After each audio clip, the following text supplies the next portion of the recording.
Airborne divisions were considered the most combat-ready, and they were usually included in the offensive groupings of troops, although of course there was little left of the former paratroopers, who were really better trained than the infantry troops, especially in the regiments, except, perhaps, in our artillery regiment.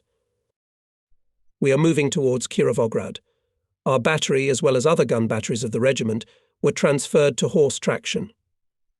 Of course, there is a lot of mess with horses. They have to be regularly fed, forged, treated, cleaned, etc. But on the other hand, on the battlefield they are more maneuverable than cars. Try to take the gun out on a vehicle at direct aim when the enemy is a few hundred meters away. The enemy will certainly detect you and shoot you while you are getting ready to fire.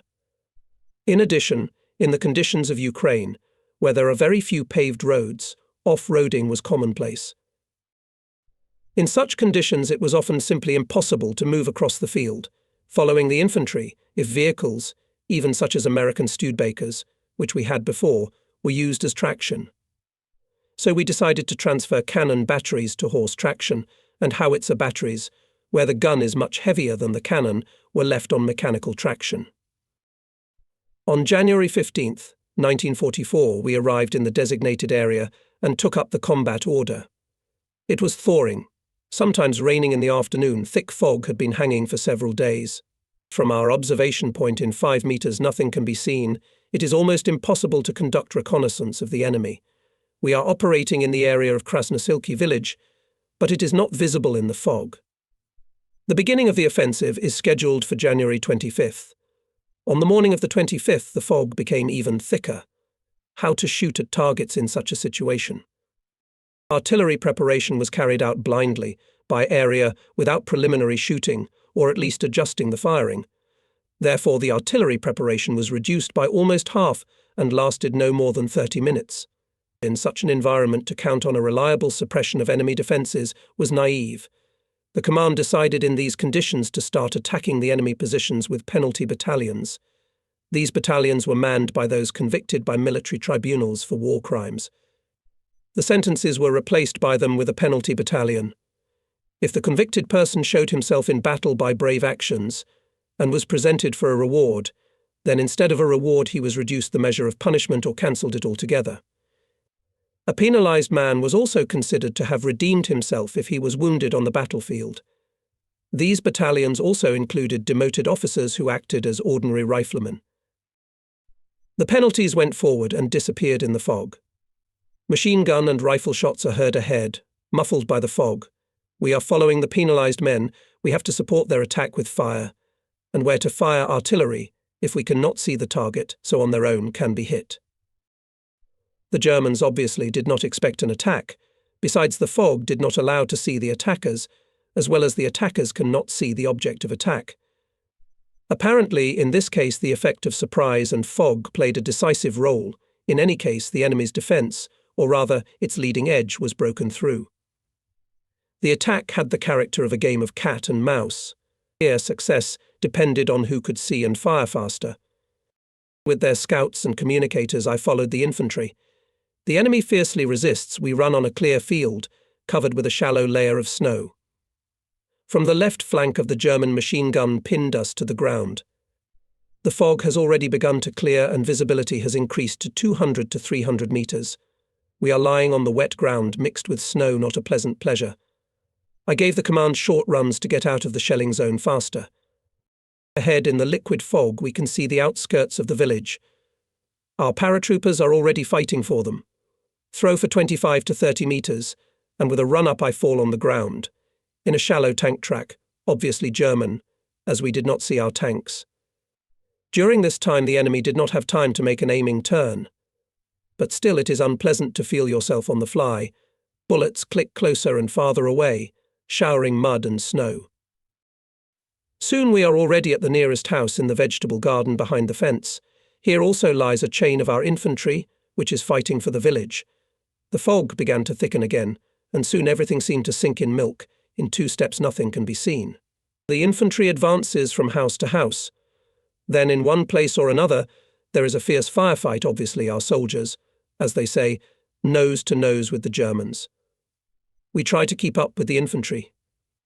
The difficulty is that we are simultaneously pulling a field cable behind us to communicate with the firing position of the battery. The fog makes it very difficult for our infantry, and we can't do any aiming fire with our guns at all. There were many tragic cases in the fog. One of the battery commanders of our regiment by car together with the control platoon came in the fog right to the firing position of the enemy battery. The enemy managed to pelt the car with grenades, and almost everyone died before they could open fire. We moved together with the infantry along the azimuth. At times there are clashes with the retreating enemy. In the afternoon the fog cleared a little. We are approaching the village Odyssey. It is a rather large settlement, spread out in a gully where a small river flows. In the centre of the village, on an elevated place, stands a tall church. The village has already been bombed by our aviation, and now the enemy is bombing. Approaching the village, we go down a rather steep slope. Here have already passed the tanks of the 5th Tank Army, which was recently put into battle, and went forward with the task of the fastest encirclement of the German grouping. We pass by a tank, turned upside-down tracks. From the hatch hangs a dead tanker. This is an English tank Valentine from the 5th Tank Army. Apparently the mechanic driver did not cope with the control when descending and the tank overturned. Did not pass 200 meters, as in the sky appeared German planes, which turn around and go in for bombing, it seems, on the place where we are. There is a small ravine not far ahead, and we run to it as fast as we can to get away from the enemy planes. There are already quite a lot of our soldiers and officers. The enemy pilots, of course, can see everything well, and they are aiming at this ravine. I managed to fall to the ground when the first bomb burst 20 to 25 meters away. I was lifted upwards by the shock wave and shook a lot. I pressed into the ground, mixed with snow. Other bombs are bursting nearby, shrapnel whistling, hot, tight air of explosions, earth with snow, someone wounded screaming, everything mixed up in a wild dance of death. This hell lasts, apparently, for about 10 or 15 minutes, but it seems like an eternity. At last the enemy planes, having dropped bombs, having used up shells and cartridges, fly away. There were groans, wounded, killed, torn to pieces bodies of people, corpses of killed horses, a bloody mess. I and my soldiers were lucky, no one was killed or wounded. My coat on my back is torn to shreds, but my body is not hurt. I was lucky this time. We run away from this terrible place to the village. On one of its outskirts we have to choose a firing position for direct fire of the battery. Our infantry is entrenched here on the outskirts of the village. We received a message that the enemy counterattacked with tanks in the flank of our division and other units advancing in this direction. Soon arrived the guns of the battery, which from the move began to turn around to shoot at the enemy tanks. They are not yet visible in the liquid fog, but the powerful rumble of tank engines can be heard, and the ground trembles. There was no time to dig in. I would have time to strengthen the gun coulters. From the roof of the nearest house, where I and the scouts took an observation post, you can see a fairly large field on which the enemy tanks are moving. Up to them about a kilometre, and our artillerymen do not see them yet, interferes with the ridge, which is about 300 meters away. There is no time to change the position. We have to fire from guns literally at point-blank range. There are a lot of tanks. In the fog and haze is difficult to count. They are attacking exactly in the direction of our battery. And we have only 2 guns. Somewhere on the left opened fire neighbouring battery, so we are not alone. It's more fun when in such a situation there is someone nearby and can help in the fight against the enemy. Enemy tanks started firing. Howling shells fly over our heads and land on the other side of the ravine, behind the village. I turn there and see an artillery division of 152 mm howitzers on tractors deploying there. The enemy has noticed this and is firing in that direction. These guns are used for firing from closed positions, especially since this division is armed with old systems from 1902/10, heavy and clumsy. But the shell weighs more than 30 kilograms, and if it hits a tank, it can tear off its turret. The tanks entered the firing zone of our battery. The guns opened fire. For the enemy it was a surprise our guns are squat. Besides, they took a position on the edge of the vegetable garden, behind the wattle, and the enemy did not find them before the opening of fire. A fierce duel ensued. The front tanks stopped, whether hit or in order to more accurately make shots at the battery. We have both armor-piercing and sub-caliber shells penetrating enemy armor. Lieutenant Poguliev, the commander of the firing platoon, a former aviator who was wounded and joined our artillery, is running near the guns. Obviously, he shows gun commanders or gunners what tank to shoot at. The rumble of the battle is so loud that it is impossible to understand any command by voice. The tanks are about 250 meters away, and more tanks are coming up from behind, maneuvering around the battered ones.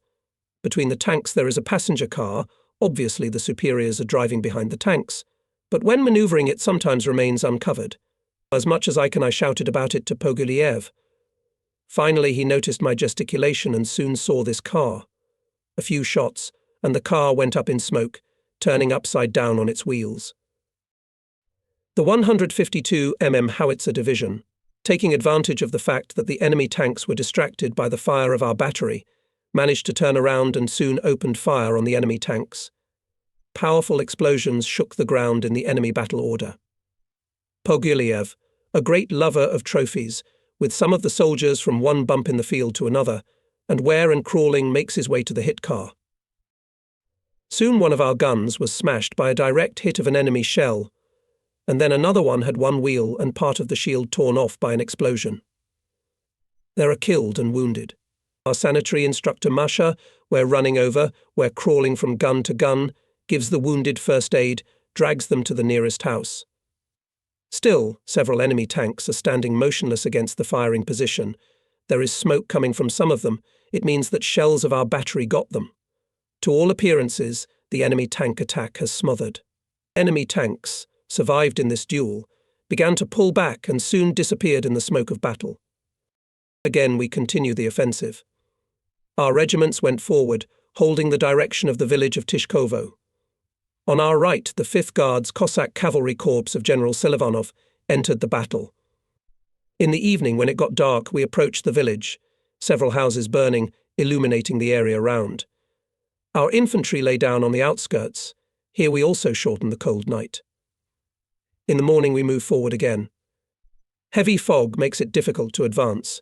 You can run into the enemy, and here only hand-to-hand combat will help, however. The Germans do not withstand hand-to-hand combat. Battalion, with which we are advancing, came to a small lake. We stopped. The battalion commander is trying to contact the regiment commander to clarify the task. The soldiers are busy with their work. Some are snacking, some are changing their shoes, filling the discs of their automatic rifles with ammunition. Soon on the left heard the sound of tank engines, whose tanks in the fog cannot see, faintly distinguishable silhouettes of them moving in the same direction as us, about 150 to 200 meters from us. The battalion commander believes that the tanks are ours, and gives the command finish breakfast and prepare to attack. Ahead lie the villages of Zlatopol and Novomirgorod. The battalion commander jokes, "Now we will strike, take the villages and we will be Zlatopol, Novomirgorod." We go forward, following the tanks, which disappeared ahead in the fog. Soon we meet fleeing soldiers of the battalion, who were moving ahead as a combat patrol. They report to the battalion commander that there are German tanks. Obviously we took them for our own. Soon machine gun bursts and tank cannon shots are heard. The battalion commander decides to move back to the village and on its outskirts to take up defences. From anti-tank means in the battalion has only a few pieces of anti-tank grenades, but this is for the most extreme case. We can't help either, both cannons are broken, and there are no new ones yet. There are no more than 100 men left in the battalion. It's practically a company, and the battalion commander doesn't want to take any risks. We withdrew to the outskirts of the village. The infantry is entrenching. I went into the nearest house. There are no owners. Obviously they are hiding somewhere in the cellar, but the house is warm, the stove is heated. Our overcoats were soaked, our shoes too. We were freezing, and the opportunity to dry ourselves was very useful. I gave a task to keep in touch with the battalion commander, who was stationed in one of the houses nearby. I took off my boots with windings, which were soaked through. The thing is that shoes and uniforms were in short supply, and even we, platoon members, were given boots and windings, as well as soldiers. The stove was warm. I put my soaked shirts and wraps to dry, climbed on the stove and soon fell into a deep sleep. I didn't even notice how it happened. Fatigue and sleepless nights made themselves known. I woke up with a jolt, but there was no one in the hut. I looked out of the window into the yard of the neighbouring house and saw German machine gunners sneaking, ducking down. I grabbed my shoelaces, windbreakers, put on barefoot boots and quickly into the yard. Good thing it was on the opposite side of the neighbouring yard. Ducking down, I ran into the vegetable garden. There, at the end of it, bushes and a small river. In the village I heard machine gun bursts from German automatic rifles and some shots from our rifles. What happened, of course, I do not know, because our infantry is entrenched on the outskirts of the village, to which from the house where I was, not less than 300 metres. I ran along the river through the bushes towards the opposite edge of the village. There the terrain rises steeply uphill. A deep ravine is visible. Wagons can be seen somewhere in the yards, horses phlegmatically chewing hay. The wagons are regimental, but there are no soldiers. They must have run away. Strange situations happened quite often at the front. If the offensive was successful, the rear units strove to move forward at all costs, often preventing the front line units to fulfill their task. They clogged the roads with wagons, especially in populated areas. But if the situation became difficult, as it was now, the rear units were the first to rush back, often provoking panic, or the outskirts of the village. Further 200 metres stretches an open field, beyond which begins a ravine. I put on my boots and windbreakers properly.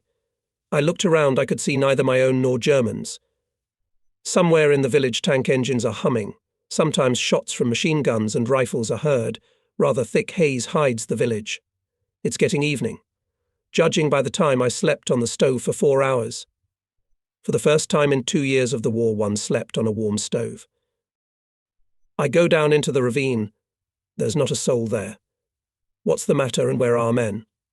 I went further. Soon the ravine makes a steep bend. I just turned as suddenly I saw a lot of our soldiers and officers. 300 people from different parts gathered here. In the middle I see a colonel with a Mauser in his hand. All the others are lying in a chain along the edges of the ravine, which here ends and passes into a deep hollow. The colonel looks at me and makes a sign for me to approach him. As I approached, he asked me where I was coming from and what the situation was in the village. I reported to him what I had seen and heard. He said that I was lucky 2 hours ago German tanks had suddenly attacked the village. He asked me if I had any weapons, and I said that I had not been issued any. Swearing, he ordered me to lie down in a common chain and try to get weapons. Lying in the chain, I learned from a neighbour that at the top of the ravine, about 200 metres away, German tanks. Obviously, the Germans guess that there are people in the ravine, but they have no infantry, and the tankers do not risk coming here. Soon it gets dark. Colonel and a few more senior officers split everyone into groups of 10 people, point the direction to the village of Pisarevka, which is about 3 kilometres away. Groups one by one, observing camouflage and caution, go in the direction of the village between German tanks. Soon it was our group's turn. Quietly, ducking to the ground, we move forward.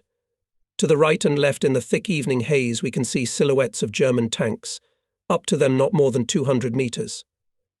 Our group goes farther and farther away. Suddenly a flare flashes behind us, and machine gun bursts from the tanks. Obviously the enemy has spotted some group. The head of our group gives a command, and we run across the ploughed field towards the village. Soon its outskirts appeared. Our infantry was already entrenched here. Somewhere there must be batteries of our division. From this outskirts we went forward. Everything ended safely this time too. I soon found the headquarters of our division, and then my battery. We had no guns. Everyone gathered in 2 or 3 houses, resting. I briefly told my Odyssey to the commander and went to rest after such a mess. Korsun-Cherkassy battle entered the main phase. The grouping of enemy troops was surrounded. Now the task was to defeat it, not to allow the Germans to break out of the cauldron. Our 53rd Army acts on the left flank of this battle, forming an external front and holding back the enemy, rushing to the encircled troops in order to unblock them. The enemy has pulled up to this area large forces, including 3 armoured divisions, totalling more than 300 tanks, as well as several infantry divisions. On January 27th, this grouping launched an offensive. The episode I have described and occurred on this day at the cutting edge of the enemy attack. Meanwhile, our 4th Guards Airborne Artillery Regiment with 5 guns and 4 howitzers defended the anti-tank area southwest of the village of Pisarevka. During the day, the regiment repulsed 2 tank attacks of the enemy, hit 2 Tigers, 2 medium tanks, and 2 armoured personnel carriers.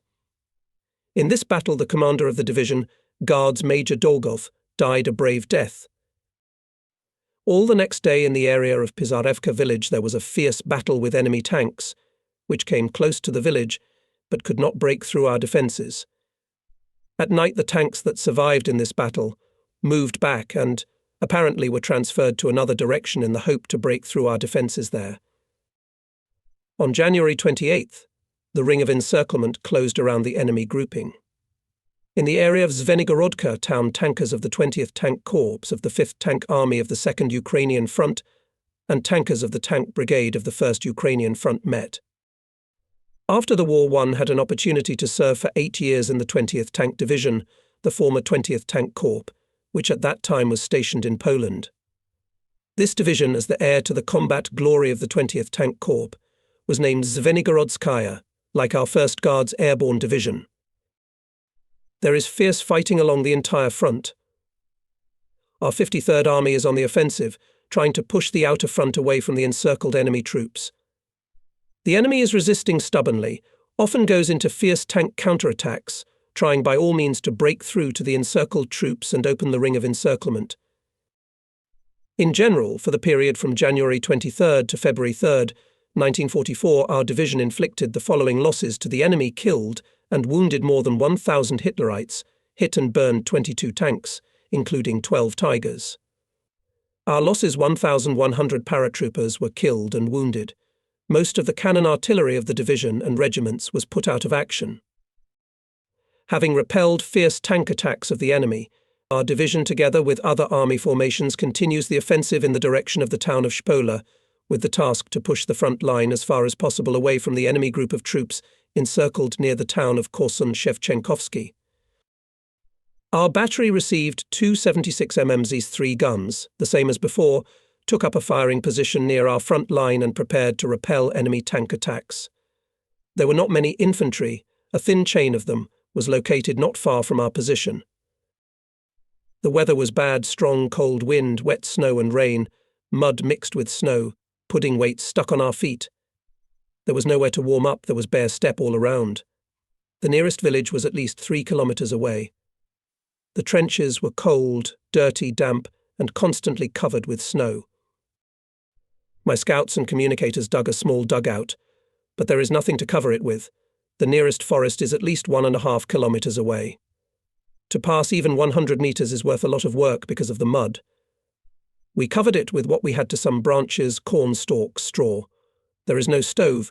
We dug a niche and a chimney in the side wall, burning straw and corn stalks. There is a dugout full of smoke, but unfortunately not much heat. We have to bear it, there is no better. At night we sleep in a huddle, closely pressed against each other. One day the chief of the financial part of the regiment came to our position. He gave out salaries and at the same time collected membership party dues. I gave my party card to the chief to make a record of the payment. At that moment they shouted outside tanks. I was acting as a commander of a firing platoon. I gave the command battery to battle. The crews rushed to the guns. Another tank attack of the enemy. This time they attacked a neighbouring regiment, and from our position was far away, but the division commander by telephone ordered our battery to open fire on them. The tanks were about 3 kilometres away, and they were moving in such a way that they were turned to our right side, but the distance was great, and it was useless to fire armour-piercing shells. I give the command to fire fragmentation grenades with the fuse set to fugitive action. We were allowed to use 10 shells. We opened fire. The shells burst between the tanks. A direct hit in the tank at such a distance a matter of chance. The tanks slowed down. Soon the Germans discovered our position. Several shells fell in the area of our position. One of them hit our dugout, where before sat Notchvin. When the shooting started, he quickly ran back from where he had come. I had forgotten that his party card was left with him when I paid my dues. In the morning I remembered about the party card, found the Nukshvin in the rear of the regiment, but he defiantly declared that he did not have my party card and did not know where it was. I came to the position, with the help of soldiers, dug out the dugout covered with snow and mud, but I did not find the party card, and soon a command followed, and we changed the position. It was an unpleasant incident at that time, although I am still sure that the party card remained with the chief. In those days there were many such over-vigilant people. Sitting in the rear, one had to distinguish oneself somehow. In any case, the party card was missing, which I reported to the division deputy commander. We still hold the external front. The enemy in one place or another is trying to break through our defences to save their encircled troops. Our battery is on direct fire near the leading edge of our defences. I am relieved of my duties as firing platoon commander, and with my scouts and liaison officers occupy an observation post at the edge of the cemetery, in the cemetery ditch. Dug there trench cells, set up observation devices, scouts take turns on duty, observing the enemy. Here also dug a small dug-in, covered it with half-rotten cemetery crosses, rods and straw. A large straw pile was nearby. The weather was still bad, wet snow and rain during the day, and freezing at night. By night so many people crowded into the dugout that we could lie only sideways, pressed tightly against each other, but it was warmer. We slept, of course, clothed with a gas mask under our heads, with an automatic rifle or a carbine, whoever was armed with what. The weather had completely deteriorated, strong wind with snow, a real blizzard with howling. Not far from the dugout there was a telegraph pole with wires, the wind rumbled in the wires, bullets whistled and mines burst the usual front music. Now and then in one place and then in another place there is fierce firing from machine guns, rifles, guns and mortars. It is the enemy under the cover of night and blizzard, trying to break out of the encirclement. Having run into our positions and having received a repulse, he leaves and tries to break through in another place. Our direction is quiet so far. We are napping in a dugout. Suddenly, through the howling wind in the wires there is an unfamiliar melody of a song, and a muffled voice of Mark Burns singing the song Dark Night. It was our radio operator who happened to catch the Moscow wave. The lyrics of the song, which I give here, coincided so much with what was around us at that moment that it seemed to us that the singer was here somewhere near us, that he was singing about us. As we listened to the song, we excitedly exchanged the impression that it accurately reflected what was happening around us. For a long time, the singer's voice and individual phrases that we had memorized sounded in our ears. This song was forever etched in my memory. And it didn't matter that I was unmarried and didn't have, of course, a crib with a baby somewhere. Dark Night. Lyrics by V. Agatov. Music by N. Bogoslovsky. Dark night, only bullets whistle across the steppe. Only the wind rumbles in the wires, the stars twinkle dimly.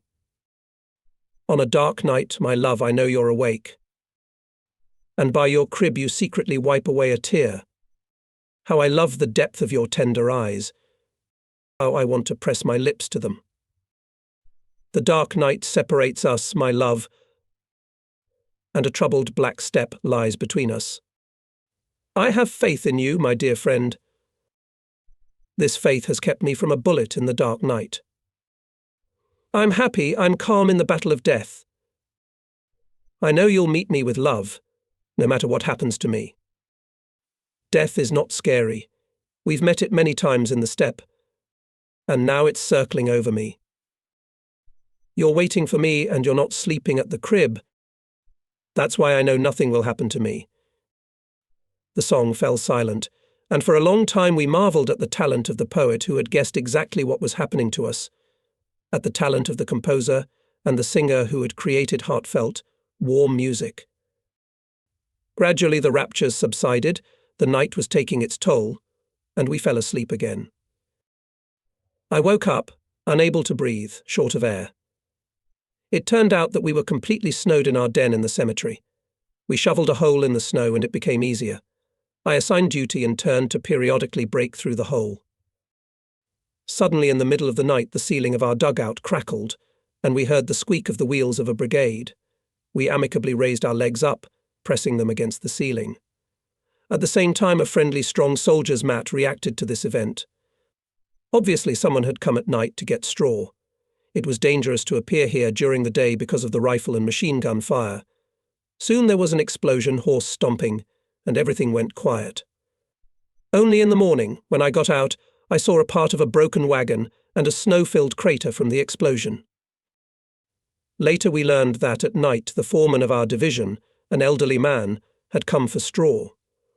When he heard some voices from under the ground in the cemetery at night, he was frightened, probably thought that it was from the other side of the world, drove the horses, and when turning the rear wheel hit the mine. The wagon was smashed, he was stunned, the horses ran back in fright with the rest of the wagon, and the foreman was so caught on the reins that the horses dragged him back to where he had left earlier. Then I was told that the foreman was sent to a medical unit. He could not tell me what had happened. He was so frightened by what had happened. The blizzard lasted for several days. Everything was white all around, a continuous white snow veil. Visibility was no more than 10 to 15 meters. The infantry, 2 or 3 men in cells buried in straw. Everything was covered with snow, and it was impossible to see where the front edge of our defense was. On the night of February 17th, 1944, Hitlerites, having lost hope for help to the encircled troops, having abandoned all the equipment, under the cover of darkness and blizzard, a huge column moved to the breakthrough towards the front, to the rear of our troops holding the outer front. The German soldiers were allowed to drink the rest of the vodka, to eat the inviolable stock of food, and the drunken column moved along the gully from the villages of Shenderovka and Kalek to the front, hoping to break out of the encirclement ring. In the middle of the night, Hitlerites suddenly came to the firing positions of the artillery division. Courageous artillerymen fought to the end with the drunken avalanche of the enemy, shooting the attacking chains with direct fire. Soon the Katyusha division came to the rescue. From close-range, artillerymen and guards mortarmen shot the furious enemy infantry at point-blank range.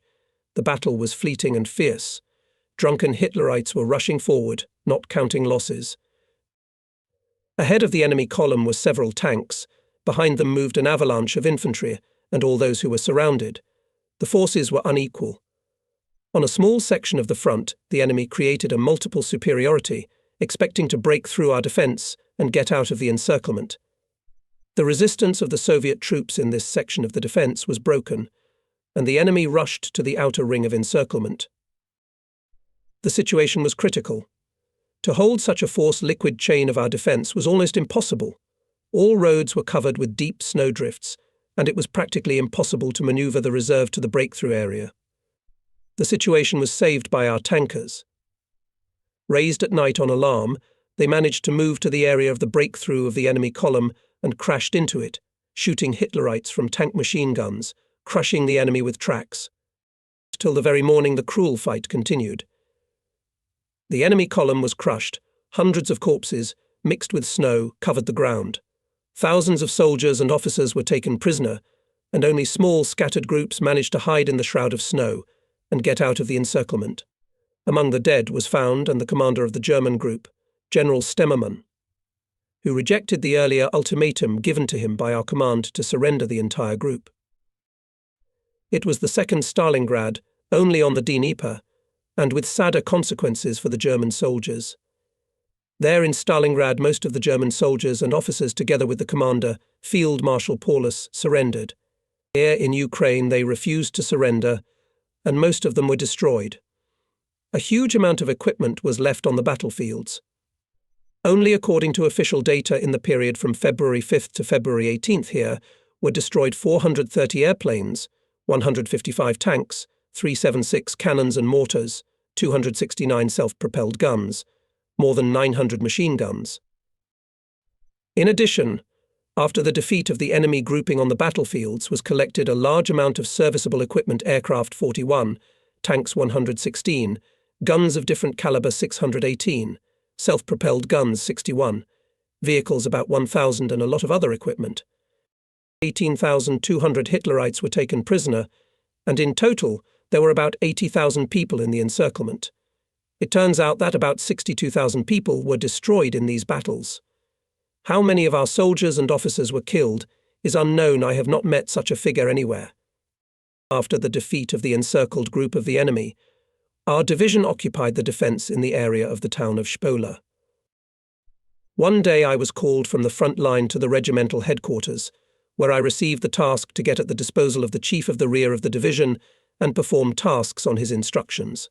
After arrival to the chief of rear of the division, I was appointed chief of the transportation column for ammunition delivery.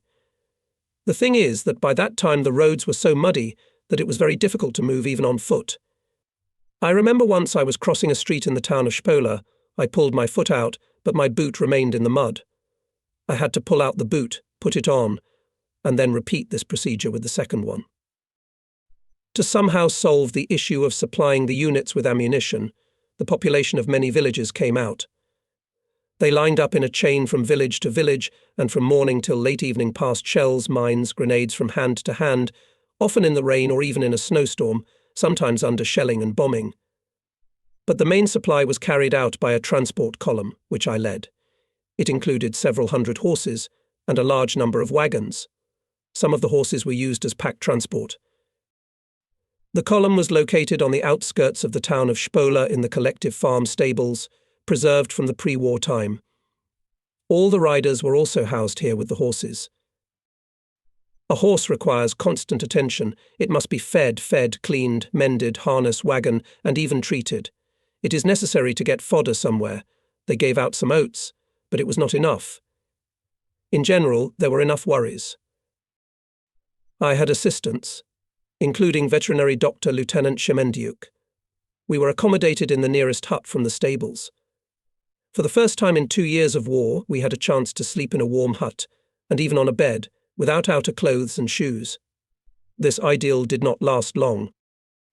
The Battle of Korsun-Cherkassy was over, and although there was a heavy thaw, our front was in motion.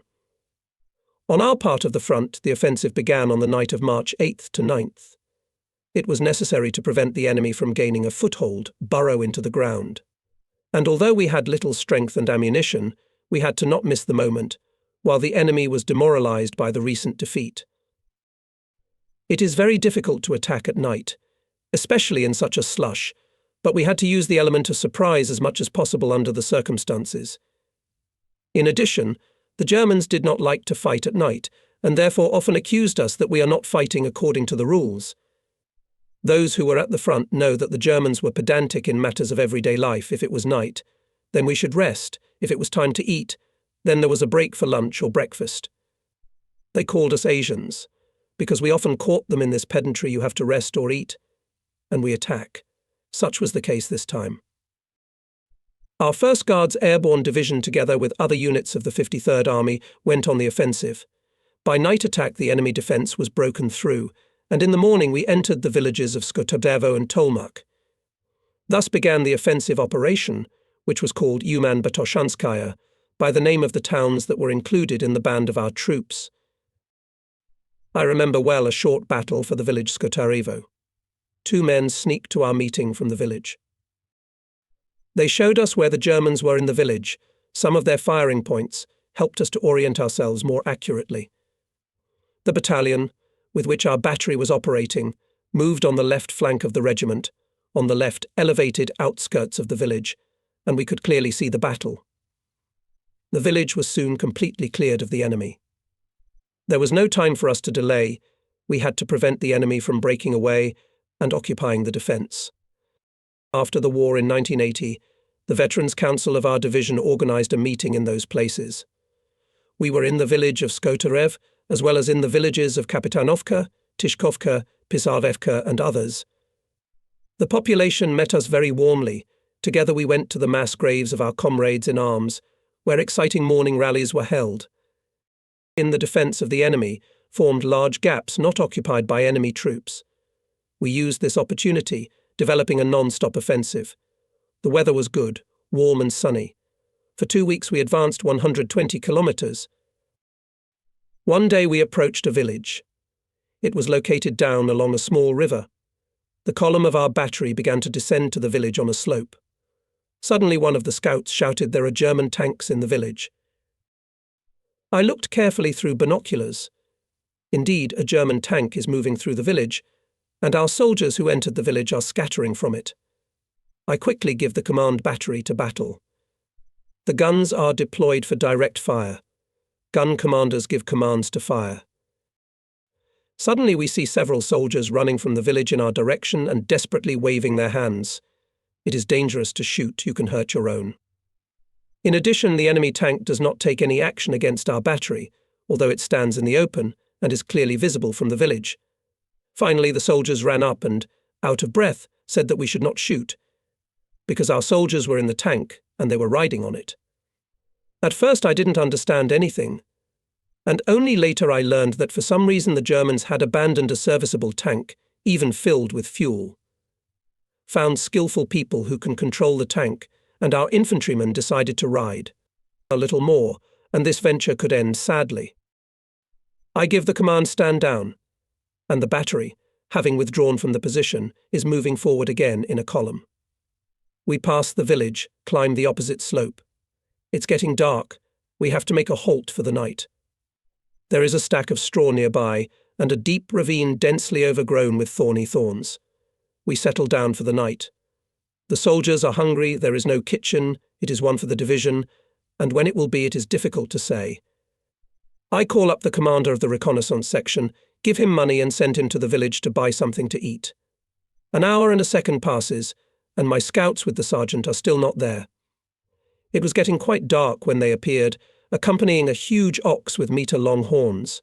They found nothing else and took the ox lying in the street. We decided to shoot the ox and boil the meat in cauldrons.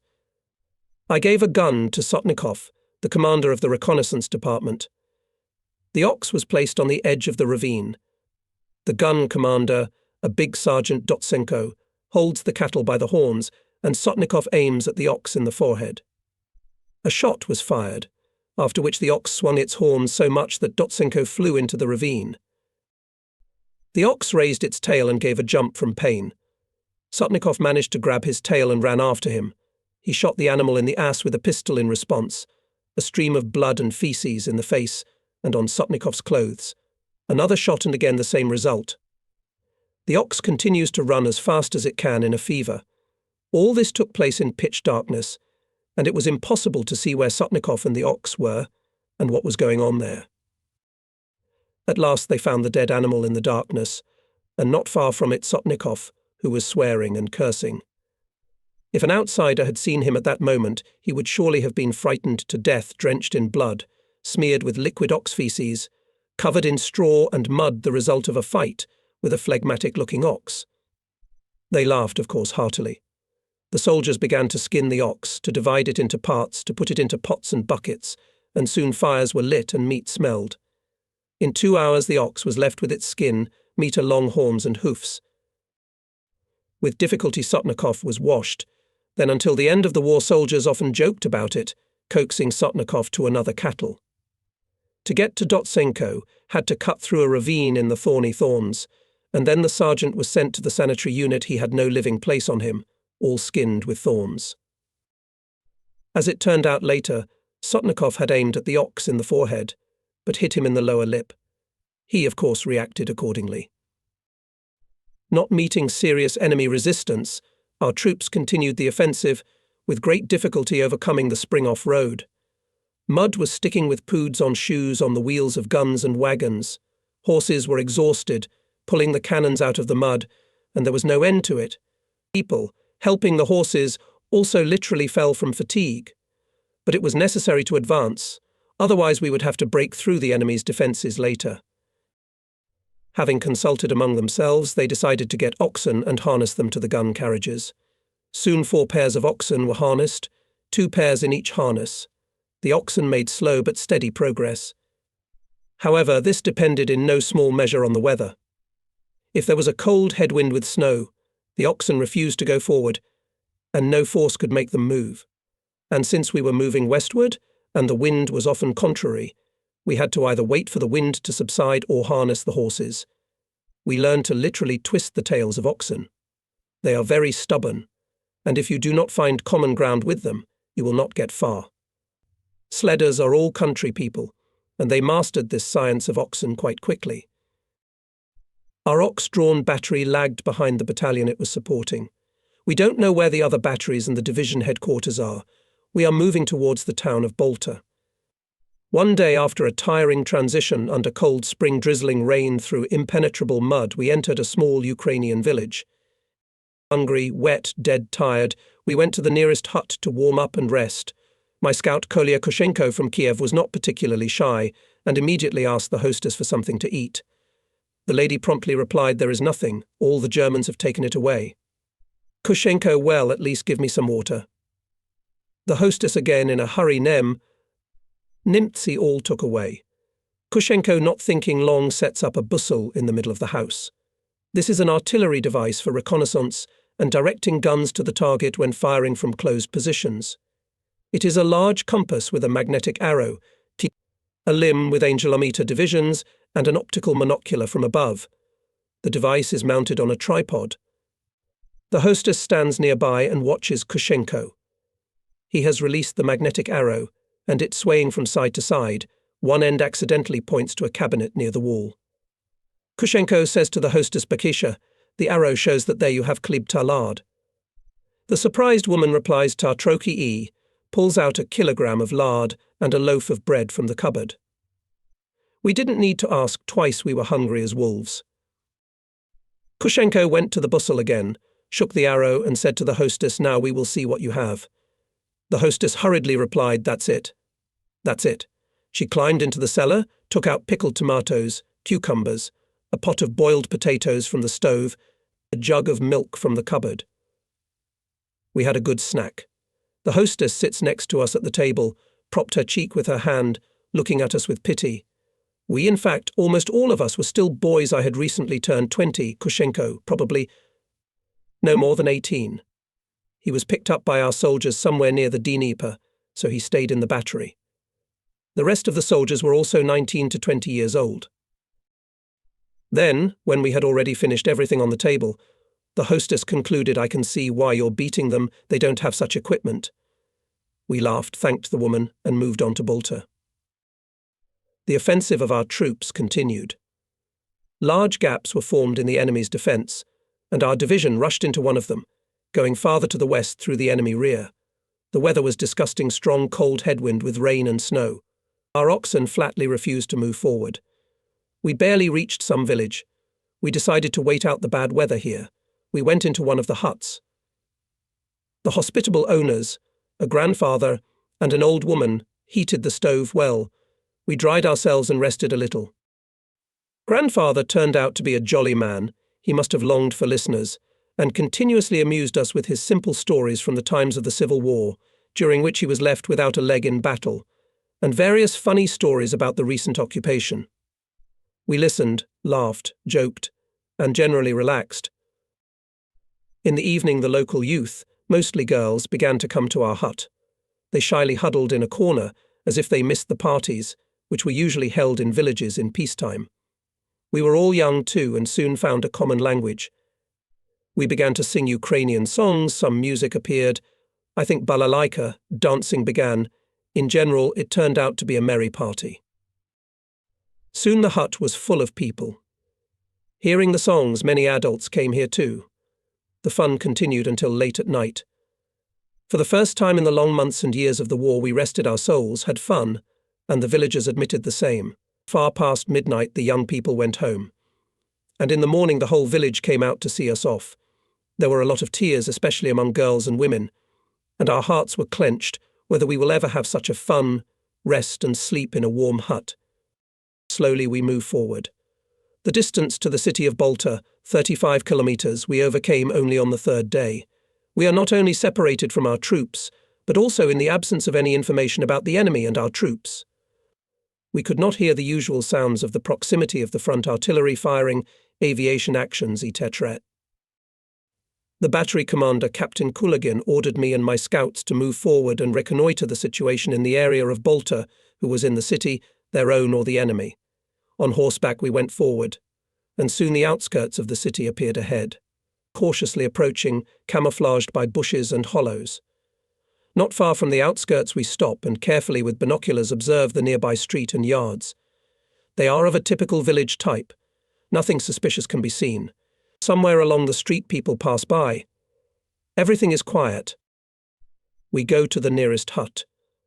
The owner of the house looks at us calmly, so there is no danger nearby. We ask around and learn that our units entered the city 5 or 6 days ago. I send a scout towards the battery. Soon our column on Oxen appeared on the road. We chose a place in the houses nearest to the outskirts. One of the locals said that at the station, which is about 4 kilometers away, there were German echelons with food and property. The Germans had no time to take them away. I reported this to the battery commander, and he immediately sent one of the platoon commanders, Lieutenant Poguliev, with wagons to the station. We have no food for either men or horses. Once in a while we manage to get straw, though it is not fodder for horses. The battery is located in the outskirts of the houses. To the city goes a wide straight street, about 3 kilometers long. At the end of it, 2-story brick houses are visible there, obviously the center of the city. In about 3 hours, the first 2 wagons from the station arrived, full of oats, which is very necessary for us. Our horses are already smelling it and neighing. The battery commander gives me the task to go to the city, find someone from the military administration, and find out the situation where our troops, and in particular, our 53rd Army.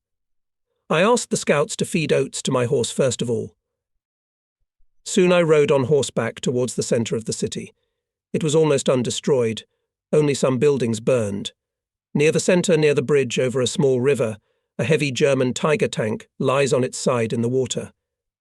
Locals say that he was blocking the road to the bridge, and our troops pushed him into the water. Apparently, the German tankers ran out of fuel. The tank has no visible damage. I find out where the military commandant is. It is necessary to drive 200 meters along the central street, which rises on a hill. I turn along this street, and as soon as I started to climb up, my horse stopped and does not want to go.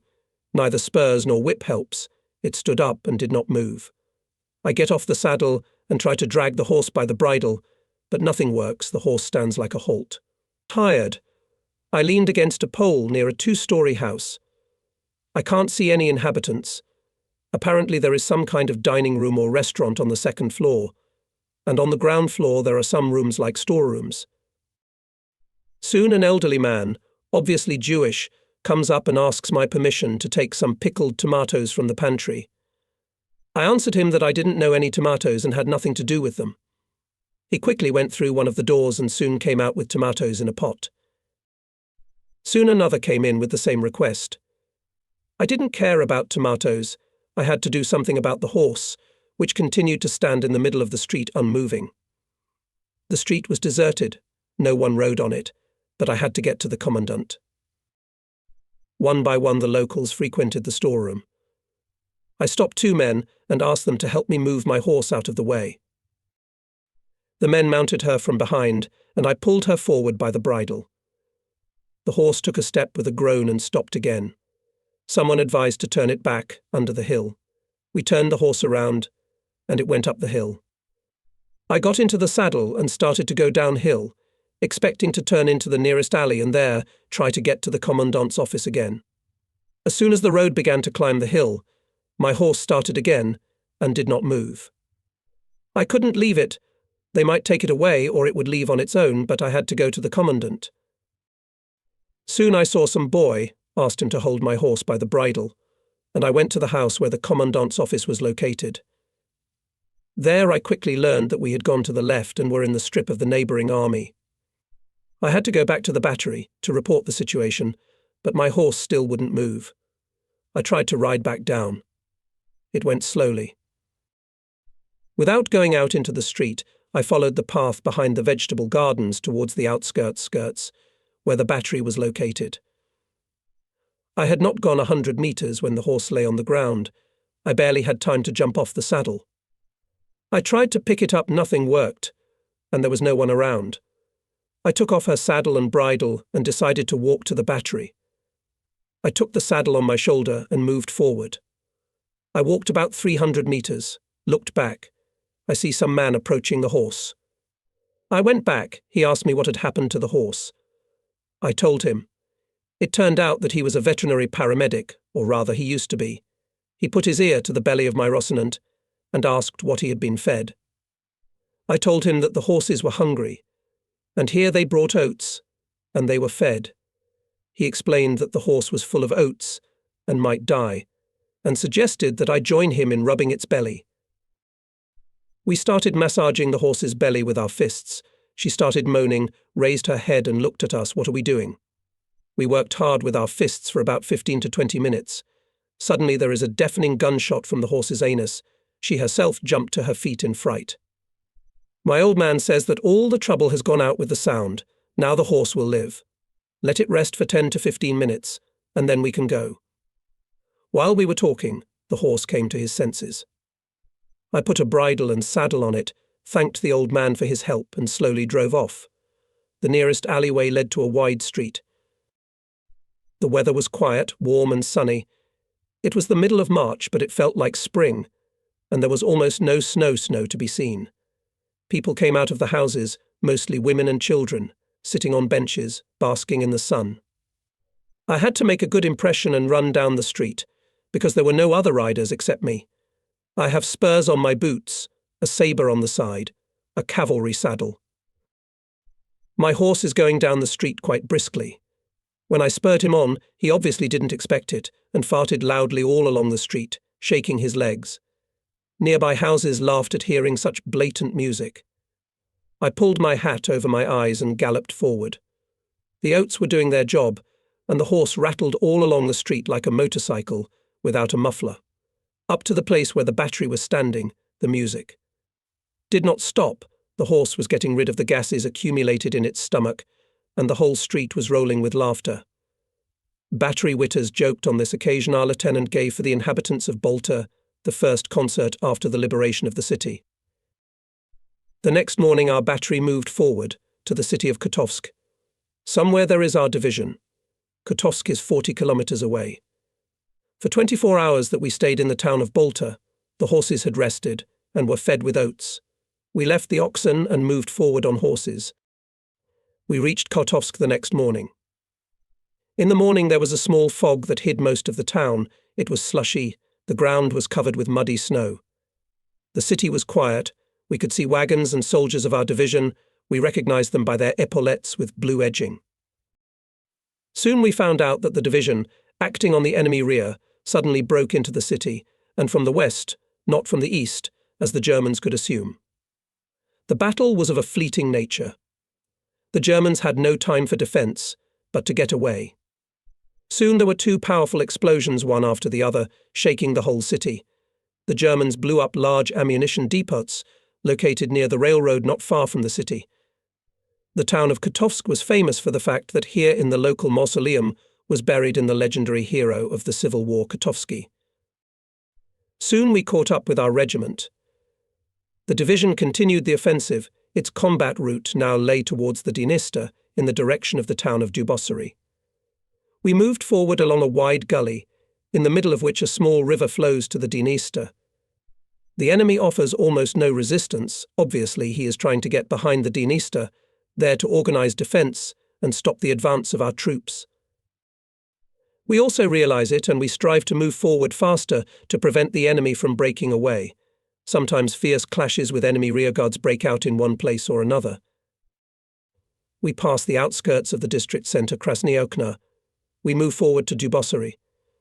Somewhere not far from Dugout I met my friend, the chief of intelligence of our division, Borya Andreevich, a shirt guy, a former street kid, a dashing paratrooper who passed, as they say, fire, water and copper pipes during the landing of the 4th Guards Airborne Corps in the rear of the enemy in January-July 1942. He always wore a paratrooper jacket in winter and a kubanka with a red top, which he wore dashingly on the back of his head, with a chub sticking out from the side.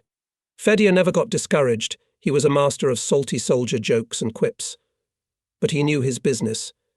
And now he had already managed to visit Dugout, although, judging by the sounds, there was a battle going on there. Fedya had a bucket of red wine in his hands, which he had already managed to buy at the local winery. When he saw me, he began to serve me wine, straight from the bucket. No sooner had I taken a sip than a stream of wine poured over my coat. From top to bottom a red streak was formed. The coat had once been white, but over the winter it had turned dirty yellow, and now I had a red stripe down the front, while the back was riddled with splinters and had been stitched up. I wore this coat until we switched to summer uniforms, but those who saw this stripe on me immediately determined that I had participated in the battle for Dugasari, because not only I had such a stripe, but many who visited this small town. After the war in the 70s, I had the opportunity to visit the meeting of veterans of our division in Dugasari. We were very warmly welcomed there, and of course we were treated with excellent Dugasari wine. In the first days of April 1944, our division came to the Dniester near the village of Iagalik Dugasari district. On the night of April 4th to 5th, the group of brave men crossed to the opposite bank and captured a small bridgehead near the village of Oxen.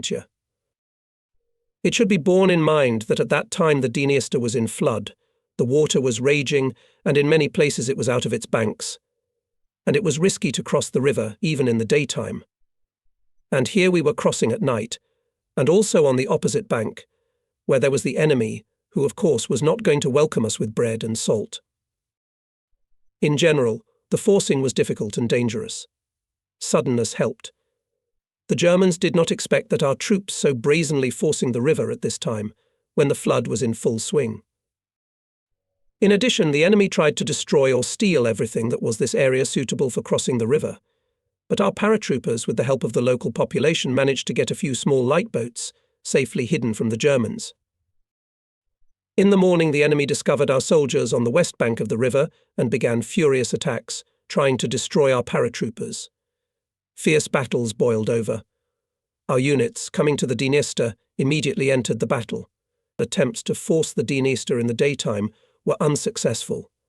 Fierce fire from all kinds of weapons, bombing and assault attacks of the enemy aviation did not give such an opportunity. Only at night it was possible to cross the river in small groups, and that with great difficulty and heavy losses. The bridgehead on the western bank of the river was constantly increasing. We, artillerymen, supported our paratroopers as much as we could, surrounded the captured piece of land with the fire of guns, not allowing the enemy to throw our units into the river. But it was extremely necessary to have observation points on the opposite bank to correct the fire of artillery and to target enemy fire points and manpower, as well as to ensure by fire the forcing of the river by the main forces of the division. I was ordered to take with me a couple of telephonists, a scout and cross to the western bank of the Dniester. At the same time, it was necessary to pull the cable telephone line, having lowered it under water. It was not an easy task. We started to prepare for the crossing. The scouts found a big deck, from which they used to drink cattle, a thick long tree, hollowed out in the middle. But it was very unstable in the water. Moreover, its carrying capacity did not meet our needs. We had to reinforce it. The soldiers found a couple of barrels somewhere, some other wooden constructions, and we had a small raft. We climbed on it, and early in the morning set sail. We rowed with what we could: a piece of board, a shovel, a stake. At the same time, we were pulling the wire of the telephone line. The current was very fast. We were swept up and carried.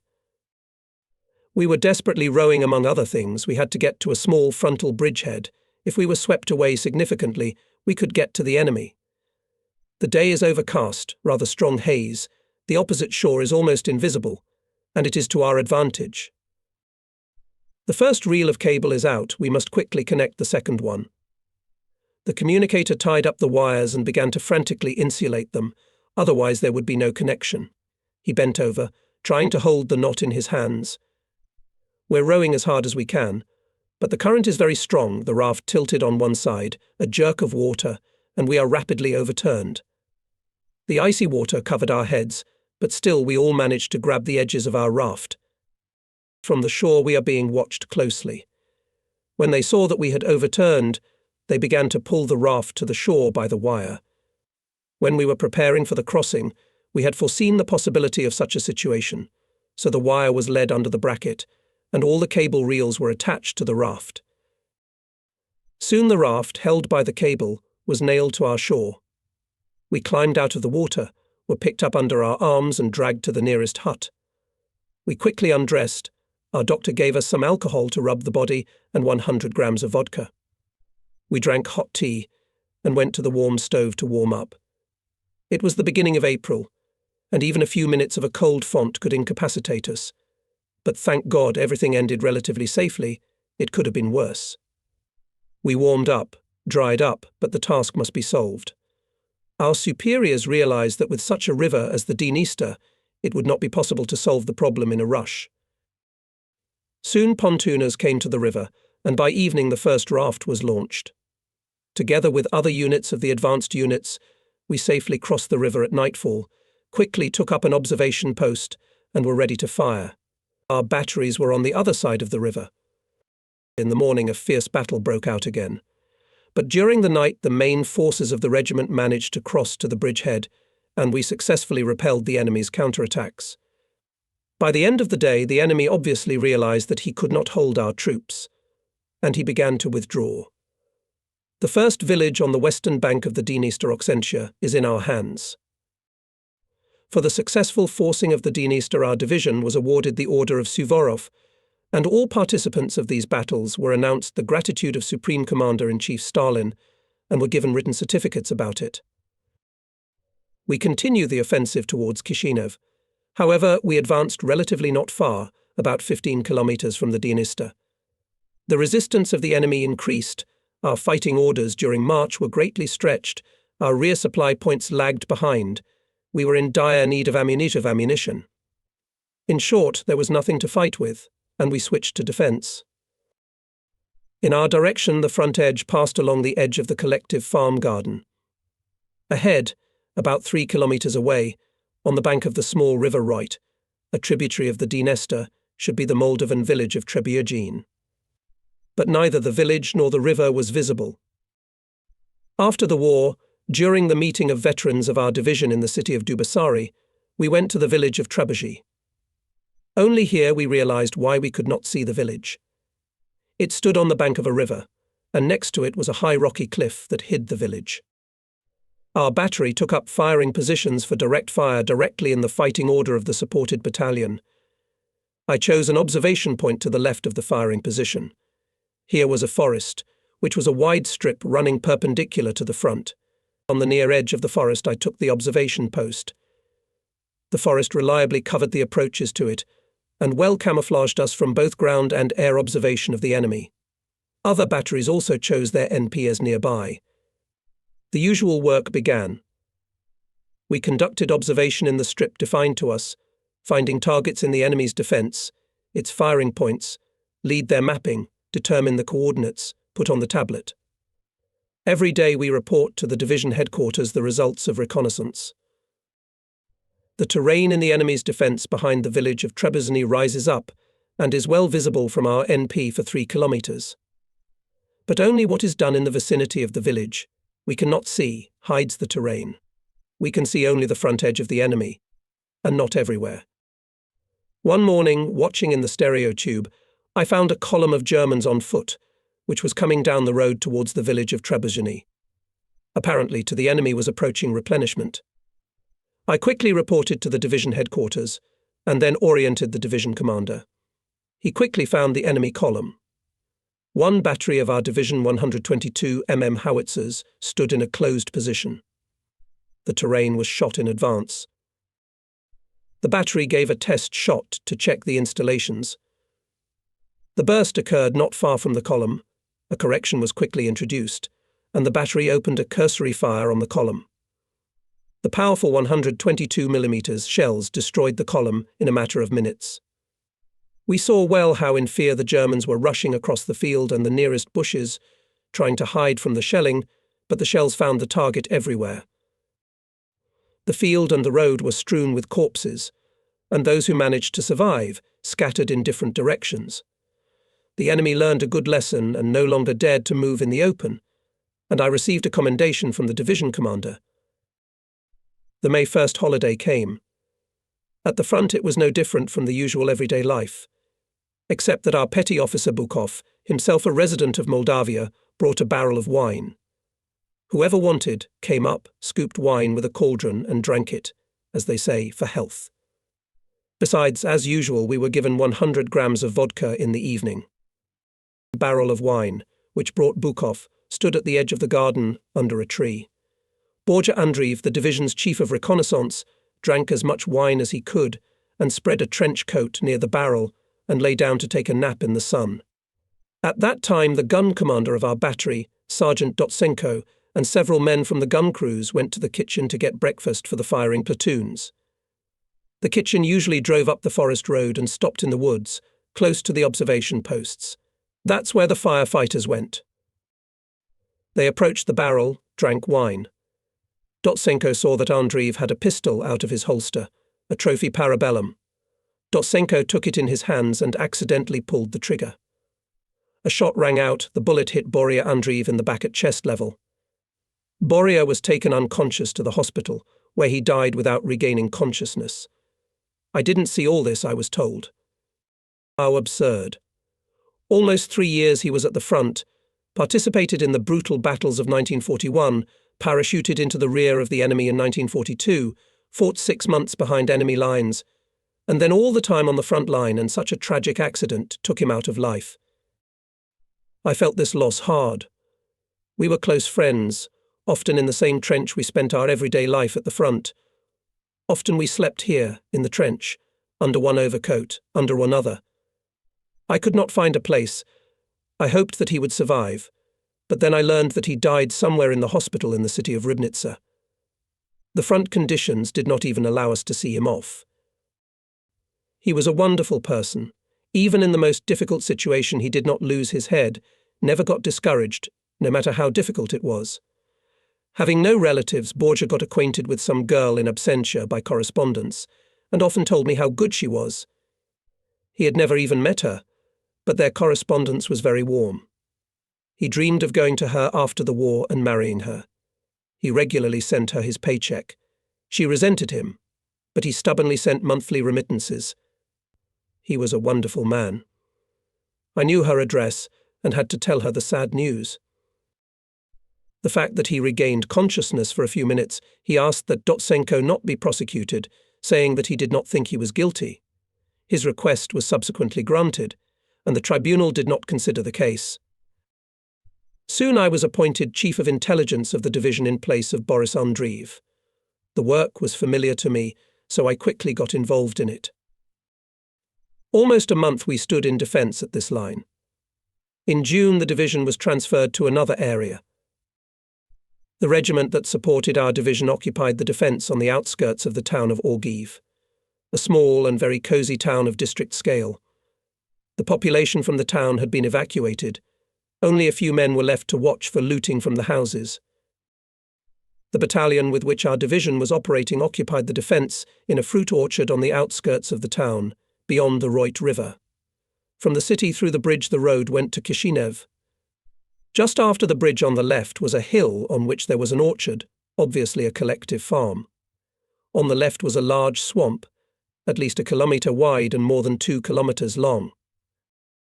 Our observation post was in the second trench, which was about 200 metres from the front edge. The trench ran directly through the garden. Through the bumper into it hung branches of vines. Here, on the other side of the trench, there were apricot trees, apple trees and other fruit trees. The trench was dug to full height 1.8 metres. From it we dug a small passage of communication to the cells of the observation post. The communication passage and the cells were blocked. There was also our dugout nearby, where we took turns to rest. We were not badly settled. Besides, it was summer, warm, even stuffy, but we could not go anywhere from the trench. We had neither weekends, nor holidays, nor just free time. The days were divided into work and sleep. All the rest of the time, except for sleep, was taken up by everyday work watching the enemy. Of course, it was tiresome to see the same thing day after day. But war is war. Sometimes there were heavy rains, and then our trench was filled with water to the brim. We, like mice, had to climb out, but the enemy could shoot us at any moment, so we had to lie down across the trench, resting our heads on the berm, and in such a suspended state stay for 2 or 3 hours, until the water went away. Our dugout was lower than the trench and deeper than it, so after every rain it was full of water. We had to sleep in the damp dugout at night. Here, as they say, I learned on my own skin what the expression "rot in the trenches" means. I got sores all over my body, especially my legs. When I went to our doctor, he said that this disease is called trench rot. In general, we were rotting alive, and no medicine helped, and there was simply no medicine. The only treatment was to undress and sunbathe in the trench when the weather was sunny. The sores dried up and were not as itchy as raw ones. But all summer they made themselves known and then left their traces on my legs for the rest of my life. Every day, from early morning until late evening, and scouts on duty and all night, we do the same in general, tedious work. We conduct surveillance, looking for targets, enemy fire points, spot them, determine the coordinates, report to the regimental headquarters. So reconnaissance is not at all what those who are not skilled in military affairs think of it. Not dashing raids and desperate operations, but patient, sometimes tedious and monotonous work determines the result of reconnaissance. Although, of course, raids and searches have a place in intelligence activities, but they are relatively rare and give limited results. My scouts brought a large mirror from the city, picked it up somewhere in a dilapidated house. The mirror was placed in the trench, where it branches off into 2 observation cells. The trench in this place is blocked, and it seems that it continues further, and who does not know, his forehead hits the mirror. Once the commander of the artillery of our division, Colonel Leonov, arrived at our NP. He always appeared unexpectedly, without warning. And now he entered our trench and quickly went to the observation cells. I had no time to warn him, but he bumped his forehead against the mirror and, surprised, stopped. I tried to apologize, after all. A big boss. But he swore, called us circus performers, and went to the observation cell. The scout, as he should, introduced himself to him, cheerfully answered the commander's questions. I showed him the data on the results of reconnaissance, showed in a stereo tube on the terrain, in the enemy's defense, these targets. In general, the commander was satisfied, thanked for the work and order on the NP, and did not say a word about the mirror. So it stood there until we left this line of defense. The headquarters of our division was located on the bank of the Roit River. There were granite rocks facing the bank, in which there were 2 large caves. Probably they were bunkers for storing wine. They were 3 meters high and 20 meters long. They were where the division headquarters was located. Although not far from the front line, less than 1 kilometer, but a safe haven, especially since the exit was directed towards the opposite side of the front. And it should happen that the chief of communication of the division, Senior Lieutenant Kolya Utkin, was doing something not far from the headquarters. Suddenly a powerful enemy shell burst. When the smoke cleared, Utkin was lying unconscious on the ground. His leg had been torn off by a shell fragment. A single burst, obviously accidental, and such a disaster. I was at the NP and didn't see it, they said later. I didn't even have time to say goodbye to Kolya. We met him only after the war, when there was a meeting of veterans of our division. Since then we kept in constant touch with him. He lived in Leningrad. For the rest of his life he had to walk with a prosthesis. The front was stabilized. The enemy was not very active, neither were we. But it was felt that an offensive was being prepared somewhere. Such a lull usually occurred before the beginning of a major operation. We sharply reduced the limit of ammunition consumption. To carry out an ordinary target shooting, it was necessary to save a week. It was allowed to spend 1 shell per gun in 3 or 4 days. A similar economy was established for the rifle troops. Only for exceptional cases was kept an inviolable reserve of ammunition, which could be spent only with the permission of the High Command. This is a sure sign that an offensive is being prepared. I have already written that our positions were in a large, apparently collective farm garden. Bunches of grapes were hanging directly into the trench, but they were still green and sour. But the apricots were ripe, and when the enemy was firing mortars or artillery, the ripe fruit fell directly into the trench, and we, of course, enjoyed them. For us Siberians, this fruit was a wonder, but it was dangerous to get out of the trench during the day. At night the scouts sometimes climbed collected crumbled apricots. That was how our everyday life went. Without weekends and holidays, war is war. At the beginning of August 1944, our division received a task to surrender the occupied defense line, secretly, at night to make a march on its own in the northern direction to another section of the front. The route was parallel to the front line of defence, at a distance of 15 to 20 kilometres from the front line. In this connection, strict camouflage measures were envisaged. It was forbidden to use lighting on the march. Even smoking was allowed only in breaks and secretly. It was clear to us, former front-line soldiers, that an offensive was being prepared somewhere and our division, as always, would take part in it. We moved at a fast pace, with the maximum possible speed. With the onset of the day we hid in ravines, gullies, groves. The requirement of strict camouflage was strictly fulfilled. Soon it became known that we would take part in the offensive operation of the Second Ukrainian Front, which later received the name of Kishinev. Within 10 days the division made a 150 10-kilometre march, crossed the Prut River bordering with Romania, and joined the 49th Rifle Corps of the 53rd Army. During the beginning of the offensive, and the breakthrough of the enemy's main line of defence, the division was in reserve of the front, and our 4th Guards Airborne Artillery Regiment took a direct part in the breakthrough of the enemy's defence. I remember well that, to participate in the artillery offensive here, was concentrated so much artillery that there was not enough space for firing positions of batteries. In normal conditions in closed positions the guns of a battery are located at a distance of up to 50 metres from each other, in any case not closer than 25 metres, so that one burst of an enemy shell could not destroy 2 guns at once. Here the guns were placed side by side, almost touching their bases. Long multi-kilometre long rows of guns, followed by 122 howitzers in the same rows at a short distance.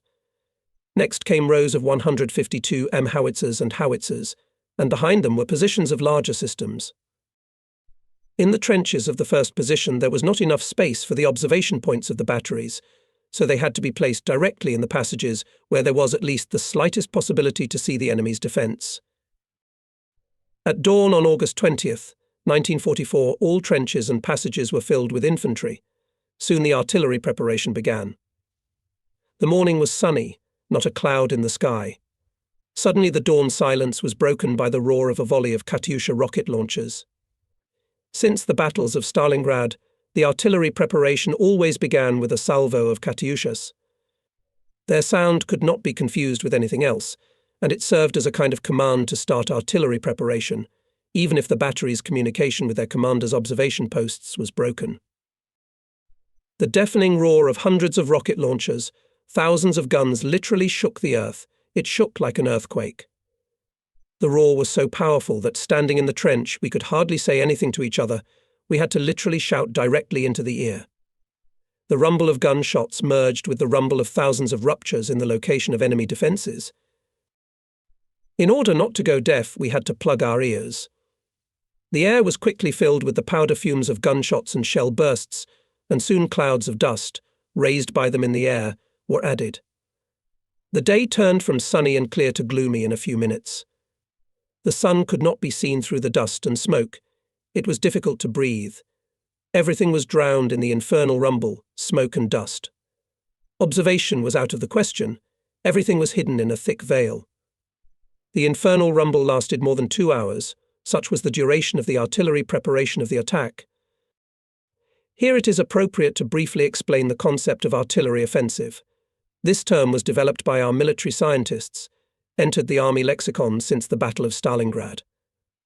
Its essence was that before the infantry and tanks began the offensive, artillery should suppress the enemy defence, destroy manpower and firepower, destroy defensive structures, disrupt the enemy's fire system and troop control system. These tasks were solved during the period of artillery preparation of the attack, an integral part of the artillery offensive. The duration of the artillery preparation depended on the nature of the enemy's defence, the availability of its artillery and ammunition. Its duration could be from a few minutes to several hours. In this case, it took more than 2 hours. All guns were firing at maximum rate in order to put the enemy defences out of action more quickly. During the period of artillery preparation, infantry and tanks under cover of the fire of their artillery moved to the attack line, as close as possible to the front edge of the enemy's defence. They then moved to the attack, and the artillery begins the second stage of the artillery offensive, the artillery support of the attack, usually conducted by the method of a firing rampart. The firing ramparts are assigned at a distance of 200 to 250 meters from each other, depending on the nature of the enemy's defense. As the infantry and tanks approach the next berm, the artillery concentrates its efforts on the next berm and fires on it, as long as it takes its troops to cover the distance from one berm to the other. A solid wall of bursting shells moves ahead of his troops from ridge to ridge, usually to the depth of the first position of the enemy's main line of defense. During World War II, this was approximately 1-1.5 kilometers. Then begins the third stage of the artillery offensive, the artillery support of the infantry and tanks offensive in the depth of the enemy defenses, which was carried out to the full depth of the offensive operation. During the period of artillery preparation, usually and aviation struck the enemy's defenses. The artillery offensive required a large amount of artillery and ammunition. They were attracted from other parts of the front, where during this period the offensive was not conducted. In addition, the Red Army had artillery of the Supreme Command. There were artillery divisions and even artillery corps. If the offensive operation was large in terms of forces involved, scope and objectives, then the artillery offensive was usually conducted. It was prepared in advance. It was necessary to bring a huge amount of ammunition, dozens or even hundreds of echelons, to pull together artillery from many areas of different fronts. During the period of the Kishinev operation, the artillery offensive was carried out in the classical variant, that is, as mentioned above. The density of our artillery fire and the duration of the artillery preparation was such that when the smoke and dust cleared a little and our infantry and tanks went forward, the terrain ahead was black and scorched. Everything that could burn had burned or was still burning. When we moved forward, the terrain was black for a depth of about 10 kilometers. The enemy's defenses had been virtually destroyed. Enemy trenches dug at full height had turned into shallow ditches no more than knee-deep. The dugouts were destroyed. Sometimes there were miraculously surviving dugouts, but the enemy soldiers in them were dead, although there were no signs of wounds. Death came from high air pressure after shell bursts and suffocation. Our infantry, meeting no resistance, quickly moved forward. Here, in the fighting order of the forward battalions, were also we platoon commanders of battery control and I with scouts. Attack, always the most tense moment in the offensive. Do not lie down, infantry. Break through the front edge of the enemy's defense. Not stuck at the first position, consider that the offensive has succeeded. Here a very important role is played by the commanders of battery control platoons. They are advancing together with the first chain of infantry, which should come as close as possible to the bursting shells of their batteries, in any case, up to 100 meters from them. Platoon commanders, through their battery commanders, who are still at the NP, signal the transfer of fire to the next line, and the infantry attack the enemy trench without delay, before he has time to get out of the dugouts and start firing on the advancing troops. If you transfer the fire earlier, the enemy will have time to occupy the firing points and fight back. If you delay with the transfer of fire, the infantry can lie down in front of the ruptures, and then it will be difficult to raise it. In addition, the pace of the offensive will be disrupted. In general, the organization of the offensive a complex matter. It is important mutual understanding, interaction, the ability of infantry to act competently on the battlefield. Very important is a good training of artillerymen. Here you need literally jewelry work. From the infantry require that it is as close as possible to the bursting shells of their batteries, and did not break away from them during the firing rampart. If the gunner makes a mistake or the battery commander is a few seconds late with the transfer of fire, the infantry can get under the bursts of their shells, and then it will be very difficult to persuade it to stay close to their bursts. And this gives the enemy the opportunity to organize fire on the advancing. The attack may be thwarted or the infantry may suffer heavy losses. In the episode described, the attack succeeded, the infantry amicably rose and confidently attacked the enemy, whose defenses were reliably suppressed. Rarely were heard a machine gun or machine gun turn of the Germans. Moving forward quickly, the enemy almost no resistance, demoralized and hastily retreating. In the afternoon, when the main line of defense was broken through, the enemy offered almost no resistance. Soon our division was put into action, and it caught up with us. Organized pursuit of the enemy began. We must not give him a chance to gain a foothold on any line.